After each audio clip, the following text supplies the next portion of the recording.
Hi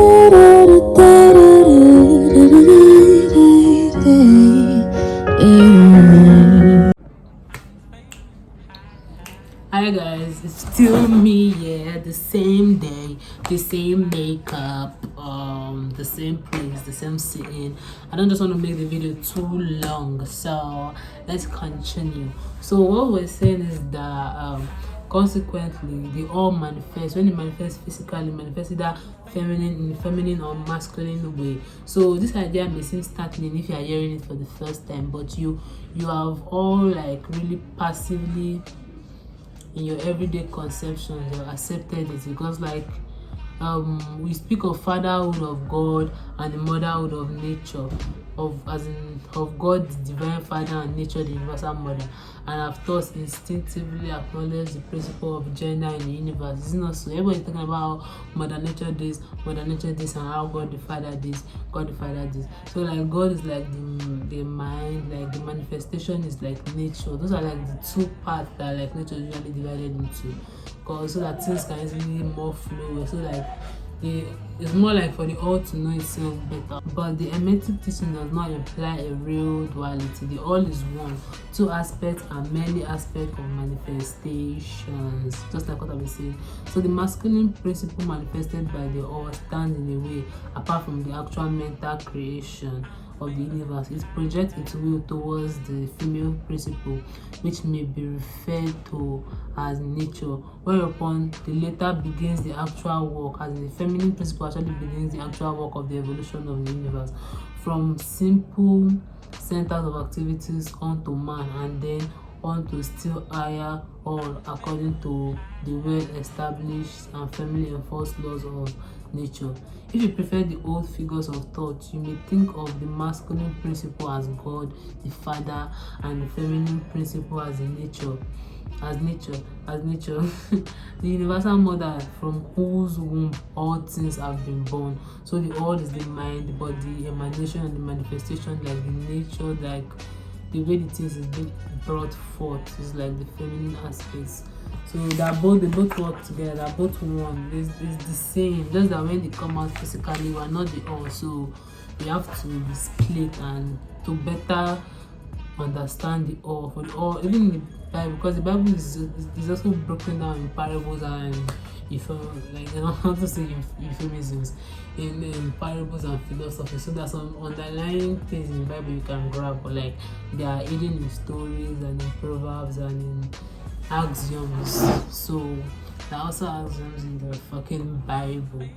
So this is more than a mere poetic figure of speech. It is an idea of the actual process of the creation of the universe. But always remember that the all is but one, and that it is infinite mind, and the universe is limited and created and exists. It may be helpful if you will apply the law of correspondence to yourself. And when you talk about the law of correspondence and to your own mind, you know that the part of you which you call I, in a sense, stand apart and witnesses the creation of mental images in your own mind. The part of the mind in which the mental generation is accomplished may be called the me. So in distinction from the I, we stand apart and witnesses examine the thoughts, ideas, and images of the me. As above, so below. Remember, as above, so below. Remember, and the phenomena of one plane may be employed to solve the riddles of a higher or a lower plane. What I'm trying to say here is that like I is here, and your mind can just go in creating things and doing so many things. That doesn't mean that you cannot still you can actually observe what your mind is doing. That your mind is like the me. That's one part. The I is there apart. You can actually call the I the masculine part. I can call the me the feminine part, because that's the part that can always passively be creating, and the part that is always like the part that nobody sees, but things can be happening in the me that like you are not the I, you don't know, you understand, but the I is like the physical aspect and everything. So now what I'm trying to say here, above goes so below. So we're like the all in each person now. We all have. It's not about being female or masculine or feminine. We all have both the masculine and feminine aspect. And gender in the hermetic the hermetic principle is not about the vagina and the penis. Like I said, gender is about the more like the functions and like the functions of each part of the psyche. So like when they are split into two, there's two distinctive functions that we always see in every kind of like emanation or manifestation of the psyche. So it is a wonder that you feel that the instinctive reverence for the all, which feelings we call religion, the respect and reverence for the father mind. It is any wonder that when you consider the works and wonders of nature, you are overcome with mighty feeling which has its roots away down in your inmost being. It is the mother mind that you are pressing close up like a babe to the breast. So when you feel that it's the mother mind, because when they talk about the all, you know that there's something. When you talk about God, you have reverence for something. You know that like something is there. So like you know for a fact, when you're looking around, when you see the glory of the universe and of nature and everything, you know that you feel it like deep down that there's something.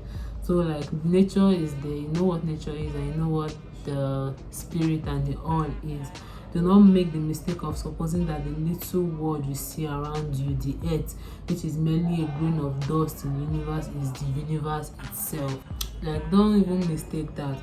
There are millions upon millions of such worlds, and greater, and there are millions of such universes in existence within the infinite mind of the all.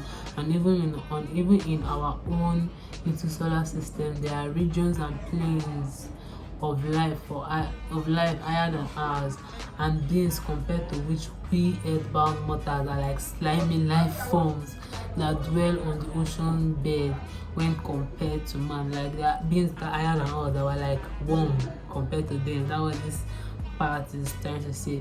There are beings which powers and attributes are higher than man. That is higher than man has ever dreamed of God's possessing.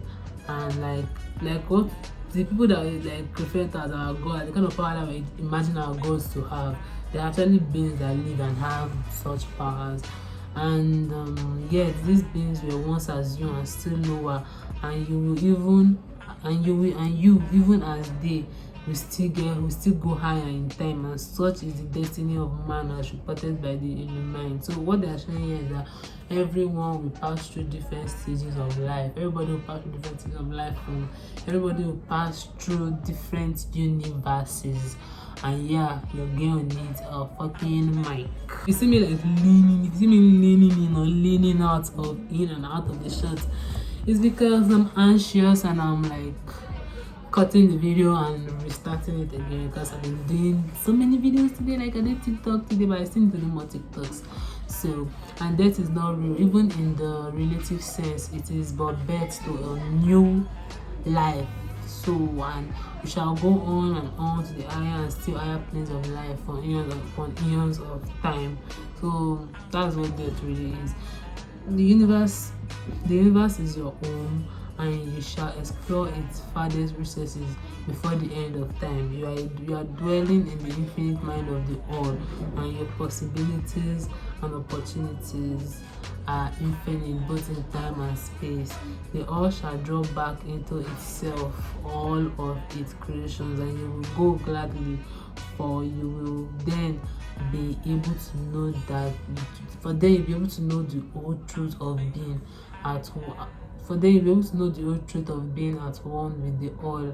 Such is the report of the Illumined and those who have advanced well along the path.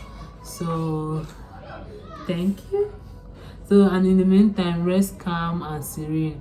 You are safe, protected by the infinite power of the Father, Mother, Mind. So there is not one who is fatherless nor motherless in the universe. That's the message of this chapter, the mental universe. So this is the end of the mental universe. The next chapter we're going to be talking about is divine paradox. The divine paradox. So there's so many things in the 7 hermetic principles, not just each of the 7 principles on its own. So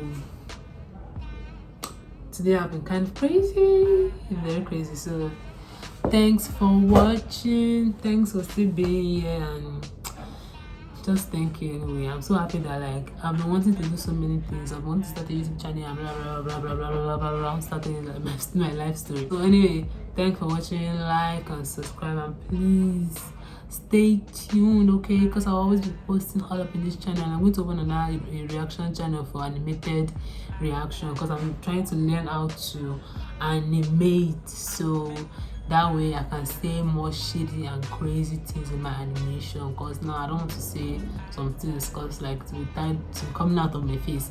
So anyway, thanks for watching, and stay tuned and watch the Divine Paradox. The Divine Paradox is a very interesting concept and a very interesting passage. So thanks for watching. Stay tuned. Bitata Dina out. Bitata Dina.